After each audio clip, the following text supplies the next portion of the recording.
Okay. So, okay. Dayton appeared at the bars with the largest shit-eating grin I had ever, don't eat that, Riley, seen. The two brutes flanking him. Colonel says it's time to get up and go. Why don't you tell someone who gives a damn, Jay retorted. I don't find you at all amusing. Dayton attempted to sound lofty, but managed to fail miserably. On your feet. If you did, I'd be doing something wrong, Jay said, but of mutual accord we both stood as he opened the door. I really don't want to see Reese's ugly mug again this soon. Oh, come on, I don't think he's that bad looking. Jay shot me a look that could only be described as scandalized. If he weren't a sadistic bastard, I finished. God's breath, Jez, don't scare me like that, he said, holding a hand to his heart even as the brute brothers grabbed us. My sincerest apologies, dear fellow, I said as we were propelled down the hall. To no surprise, but to my continued unease, we bypassed the usual room and made our way back towards the entrance before turning into a new room. Dayton smirked at us as we went by and closed the door behind us, staying in the hall, obviously not invited to the coming party. I turned my attention to the room, able to identify it immediately as Reese's office. Sparsely furnished, it contained only a neatly organized desk, 2 bookcases, and a few maps and posters on the wall. Wanted posters on the wall. Quick scan revealed no freedom fighter faces among them. My gaze then darted to Reese, one of the 3 men present, as he leaned against the wall, even with the desk. He twitched, rubbing distractedly at his still healing wounds. He refused to meet my gaze. Jay nudged me as the man behind the desk cleared his throat, drawing my eyes, even though his never came up from the paper he was perusing. He lounged in Reese's chair like he owned the joint, and it only took seconds for me to realize that, in all the ways that mattered, he did. So? Vladimir Oplin drawled, never glancing up. I only realized it was directed at the final man when he shifted from where he stood behind... Hi. Behind and to Oplin's left and spoke. Yes, they were both part of the 5 near west corner. McRuos, I breathed, recognizing the young lieutenant in a heartbeat. Oplin only now looked up, now studying first Jay and then me like we were potential purchase. I was suddenly very glad. Tara hadn't dealt in slaves for decades. And the girl? It's been a while, but I would say it was her. Hard to say for certain considering the circumstances. I wasn't sure what he was referring to, but I glared anyway, even as my mind scrambled to piece it together. Well, well, Oplin leaned back in the chair, the very picture of ease, and steeped his fingers together. So you're Jasmine Lockholm. And here I never dreamed I'd have the pleasure of meeting you. The pleasure is all yours, I said, even as I turned my attention back to Jackson. How do you know who I am? Jasmine, dear, Oplin said, voice still silky smooth and brimming with smug satisfaction. You aren't asking the questions here. I didn't miss Jackson's decidedly guilty squirm as he found the door behind us suddenly fascinating. Whatever his answer, I wouldn't like it. Call me dear again and you'll regret it, I growled, staring daggers at the lieutenant. I like the answer, though, so I'll make an exception this once. Jackson was one of the men at what I assumed was your funeral. Apparently they screwed that up, but that wasn't Jackson's part of the bargain, so I hold him blameless. My stomach twisted. Oh, I'm so glad you do, because I don't, I spat.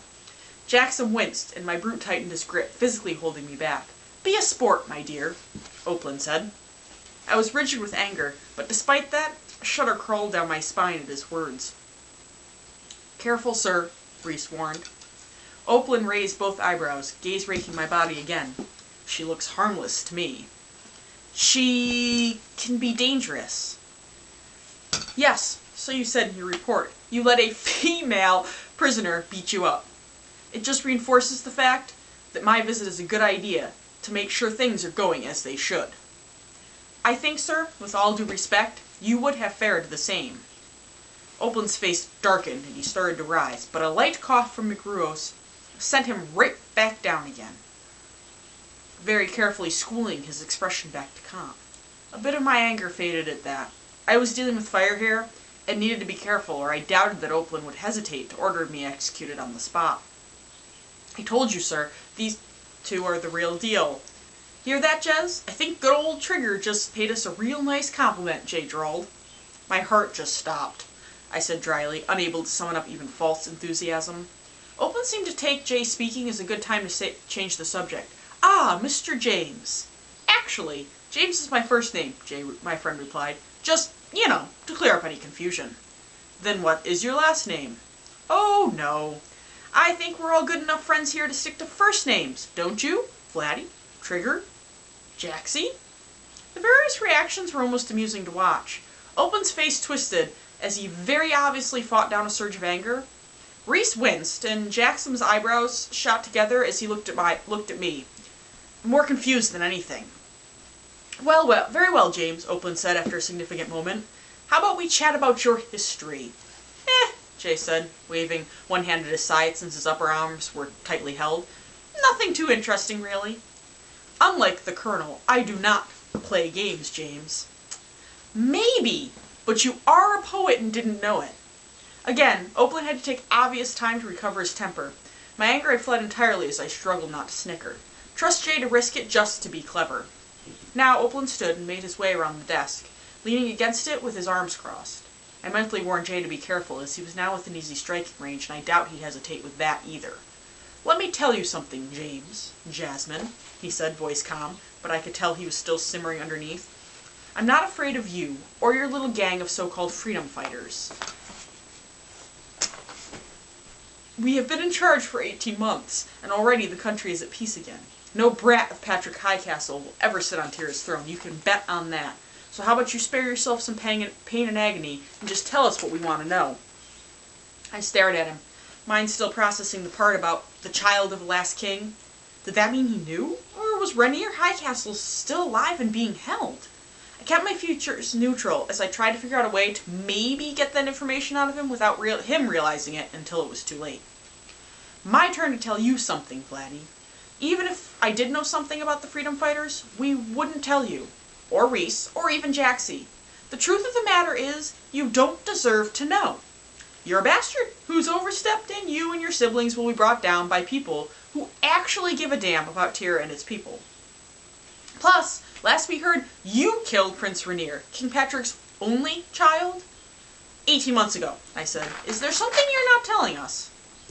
I don't think the two of you understand the gravity of your situation, Oakland said flatly. Wait, I know this one, Jay said. If we don't tell you all our secrets in fantasy, you'll chop our heads off, right? Or do you go more for the whole short drop, sudden stop sort of mythology? Honestly, I said, you should just leave the interrogation to Reese. Not that we've given him much either, I added with a smirk. I'll admit, Oakland now said, voice suddenly friendlier, as if the bastard thought it might work. I was not impressed. You two impress me, he said. You're right. For the length of time, the amount of information Reese has gotten out of you is limited. True, he has made his usual deductions, but you haven't given him the facts to back it up. We're talented that way, he ignored Jay. Not only that, but you're not cowed by the last 2 weeks. His eyes darted to my bare skin, all of which contained scars in varying sizes. This impresses me. You said that already. Shut up, Jay, Reese said. Oakland leaned back, drawing our attention to him. I have an offer for either or both of you. No, I haven't given it yet. You don't need to. We're here because we believe in something, and that is not you. So forgive us for not wanting to join you, or not be killed, or whatever it is you're about to offer in exchange for us spilling our souls. Spilling our souls sounds painful, Jay said. I'm with her. You both think you're rather clever, don't you? Clever is Jay's middle name, I said. Me, I'm much simpler. Oh, do tell, he said with an insufferable little smirk. I stared back levelly. He waved a hand. It's no skin off my back if you don't, but it might be off yours. Oh, we're going for whips now? Kinky. Jackson audibly choked, and I had to purse my lips tightly to keep from bursting into laughter. Oakland shot a glare over his shoulder at the lieutenant before pushing off the table. Being clever in this sort of situation can be very dangerous, James. Let's make this simple, I said, since I like simple. We're not going to tell you anything. This is why I assume they're with the freedom fighters, Reese said. If they didn't have something important to tell, they wouldn't be so insistent they're not going to tell us anything. And no other group is big enough to be a threat. That's what you think, I told him with a winning smile. Oakland's eyes narrowed. As I said, it's your choice to make this difficult if you want. So far, Reese has played nice on my orders. But once I walk out that door, the gloves are off. Your lives are the only ones at stake here. And that's where you're wrong, Jay said. There's a hell of a lot more lives at stake here than just ours, including yours. Are you threatening me? Not directly, you idiot, he shrugged, once again drawing attention to the tight grips both brutes had on our upper arms. Grips that only tightened as the conversation had progressed. I'm unfortunately in no position to do such a thing. Are you really so dense, though, that you don't see the distinct possibility that someone will beat you? Deposing and killing the king is easy compared to what it'll take for you to keep the throne. You've got the freedom fighters within your boundaries, growing larger and stronger every day, not to mention Neris and Alia. Been having fun with our neighbors lately, Vladdy? He smirked as Opalin's expression twitched. Thought not. The moral of the story is this. You're a despicable excuse for a ruler, and I can't understand how your siblings like you. In the split second, Opalin had launched himself forward, planting his fist deep into Jay's gut. My friend doubled over as much as he could, wheezing for breath. I winced in sympathy. He grabbed Jay's chin, pulling it back up, so they were looking at each other. You're damn lucky we want the information you got, or I would kill you this instant, he growled. Never, ever talk about my siblings. You always know the right things to say to people, Jay, I said dryly. No wonder you don't have a girlfriend. Jay let out a breathless laugh before disintegrating into heaving gulps of air again. Yeah, me and my big mouth, he managed, starting to recover. Didn't take him longer to explode than I was expecting, though. You really need to stop baiting people who have the ability to kick your ass. Point made, but it is really fun while it lasts. Shut up, both of you, Opalin snapped. Now listen up. I will be leaving you in the Colonel's capable hands. We'll get what we need out of you before your precious freedom fighters make any moves.